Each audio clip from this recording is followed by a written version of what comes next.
पहला है कि पेशेंट की सर्विस करें, दूसरा है रिसर्च फील्ड में आगे बढ़ें, और तीसरा है एकेडमिक यानी यूजी और पीजी कोर्सेज जो है वो करें।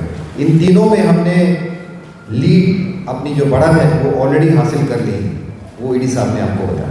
कोई भी चीज़ आप मानेंगे कि प्रशासनिक या एडमिनिस्ट्रेटिव सपोर्ट के बिना नहीं चल सकती, तो हमने पूरा ये ध्यान रखा है कि साथ साथ इन टेक्निकल सर्विसेज के साथ जो प्रशासनिक चीज़ें हैं वो भी मुहैया कराई जाए। जैसे आपने देखा होगा, ईडी सर ने बताया कि जो नाइट शेल्टर रैन बसेरा बिल्डिंग है वो सबसे पहले बनाई गई।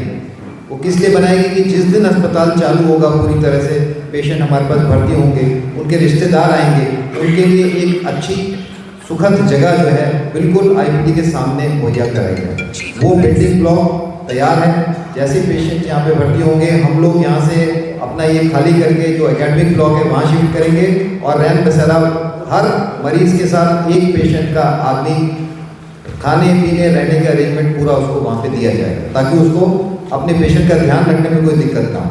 सबसे बड़ी बात। उसके बाद यहाँ पे आपने देखा होगा कि एयर एम्बुलेंस की सुविधा उपलब्ध हो। कोई बाहर से पेशेंट आए हमारे रीजन में, सौराष्ट्र से या गुजरात से, तो उसके लिए एक हेलीपैड नहीं, अब प्रधानमंत्री जी की वजह से 3 हेलीपैड हमारे यहाँ पे बन गए हैं जो अवेलेबल रहेंगे सुविधाएं देने के।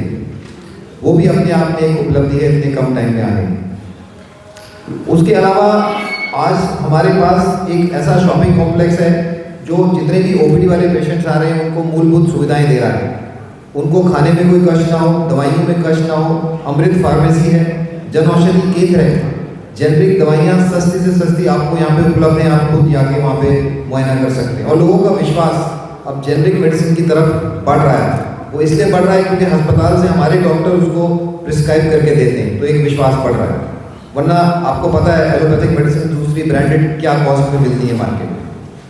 उसके अलावा जो ईडी सर ने अभी बताया, जो सुविधाएं यहाँ पे अंदर होंगी डायग्नोस्टिक की, उसका रेट हमने बिल्कुल जो एम्स दिल्ली के रेट हैं, जो मिनिमम रेट्स हैं, उसको रखा गया है। चाहे वो बेड के रेट हो, चाहे वो एमआरआई और डिजिटल एक्सरे के रेट्स हो, जो मिनिमम दिल्ली एम्स में अगर आप जाते हैं जो सुविधाएं आम जनता को मिलती हैं, वो आप सबको यहाँ पे एम्स राजकोट के माध्यम से मिलेगी। वो अपने आप में एक बहुत बड़ी उपलब्धि रहेगी, क्योंकि बाहर आपको पता है कि सिविल में कितना प्राइवेट हॉस्पिटल्स का नेटवर्क है, सेटअप है, उसको हम बैलेंस करेंगे।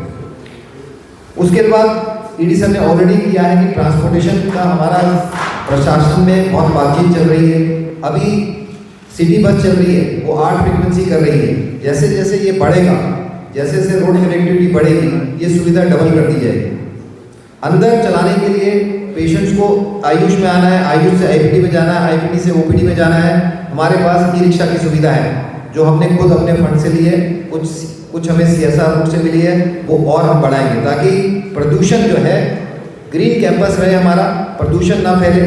उसके लिए ई रिक्शा जो है अभी हमारे पास 6 हैं, उसको बढ़ाकर डबल करने की हमारी कोशिश। और जीआरटीसी बसेस की भी फ्रीक्वेंसी बढ़ाई जाएगी ताकि दूर दराज के इलाकों से लोग आ सकें। उसके अलावा एग्जीक्यूटिव डायरेक्टर साहब ने हमारे जो चीफ सेक्रेटरी साहब हैं गुजरात, उनसे रिक्वेस्ट की है कि जो हमारा खंडेरी रेलवे स्टेशन है, जो हमारे एम्स के विदिन 1 किलोमीटर आता है, उसको थोड़ा उसका ट्रेन्स का, लोकल ट्रेन्स का उसमें स्टॉप बढ़ाया जाए, वहाँ पे ट्रेनों को रोका जाए, ताकि अगर ट्रेन के माध्यम से जामनगर से या इस लाइन पे कोई भी आ रहा है, वो वहाँ पे उतर कर जल्दी से जल्दी हमारे तक पहुँच सके। वहाँ पे भी ऑटो बस खंडेरी में भी रखी जाएंगी। तब ये रेलवे फाटक वाला जो आप देख रहे हैं, वहाँ पर भी एक ओवरहेड रेलवे ब्रिज का जो है प्रावधान रखा गया है। वो भी ईडी सर के पूरी कोशिश की वजह से आज गुजरात सरकार ने 160 करोड़ के करीब उसका बजट जो है पास कर दिया है, और वो भी हमें बताया गया है कि 18 महीने से 24 महीने के अंदर वो आ जाएगा। तो आपकी कनेक्टिविटी देखिए, उधर से भी आप डायरेक्टली कन्वर्ट हो जाएंगे जामनगर हाईवे से, और इधर से आपका अहमदाबाद से भी जो कनेक्टिविटी है, वो प्रशासन ने हमें एक छोटा ब्रिज जो बीच में रुका हुआ था काम से, वो भी बन गया है। तो अभी रेलवे लाइन को हम बाईपास कर सकते हैं, जो एम्बुलेंस ना रुके, किसी पेशेंट को ब्लड लॉस ना हो, वो सबसे बड़ा। उसके ये हमारे ईडी सर की एक विचारधारा थी कि जो आईपीडी चालू हो उसमें इमरजेंसी एंड ट्रॉमा, यानी कि जब एक्सीडेंट कोई होता है तो ब्लड लॉस होता है, तो वो इमीडिएटली अटेंड कर सके। जामनगर एक बहुत व्यस्त हाईवे है, कोई ना कोई रोड एक्सीडेंट, मुझे बताया गया कि रोज 10 से 12 के नंबर में रोड एक्सीडेंट होते हैं। उनको कहाँ जाना पड़ता था? PDU जाना पड़ता था, क्योंकि वो MLC केस होगा या एक्सीडेंट केस होगा।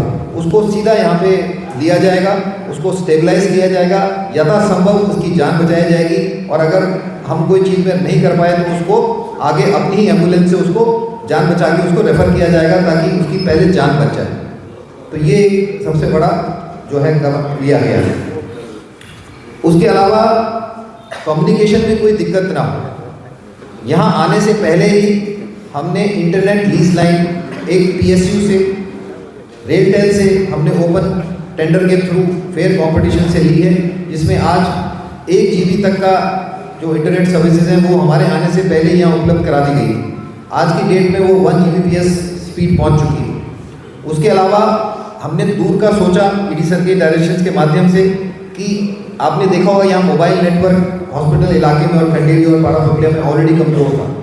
उसके लिए हमने एक और PSU TCIL से संपर्क साधा, और उनके माध्यम से आज आपको बताते हुए हमें खुशी हो रही है कि यहाँ पर 4 नेटवर्क प्रोवाइडर हमारे साथ जुड़ गए हैं, जिसमें BSNL अपना ऊपर 4G 5G का एंटीना लगा रहा है हॉस्पिटल के ऊपर, वोडाफोन आई हमारे साथ जुड़ चुका है, जियो हमारे साथ जुड़ने की कोशिश कर रहा है, और एयरटेल अपना इक्विपमेंट लगा रहा है। तो कोई भी कम्युनिकेशन की विद इन हॉस्पिटल, अगर सपोज कोई डॉक्टर ऑपरेशन भी कर रहा है, उसको अपने किसी एम्स के दिल्ली के डॉक्टर को फ़ोन करने की या वीडियो कॉल करने की ज़रूरत होगी, तो नेटवर्क बूस्टर्स अंदर लगा दिए गए हैं पूरे अस्पताल में, ताकि उसको कम्युनिकेशन में असुविधा ना हो। उसके अलावा उस नेटवर्क बूस्टर और एक पैक सिस्टम होता है, जिसके माध्यम से एक्सरे डिजिटल रिपोर्ट्स फटाफट कंसल्टेंट तक वही इमेज विदाउट प्रिंट लिए सीधा पहुंच जाएगी, ताकि वो इमीडिएट एक्शन ले सके। तो ये बैकबोन जितनी चीज़ें हैं हमने मुहैया कराई हैं यहाँ पर। उसके अलावा सबसे ज़रूरी था कि यहाँ पर परमानेंट इलेक्ट्रिक सप्लाई जो है मुहैया कराई जाए, क्योंकि हमारी मशीनें भारी हैं।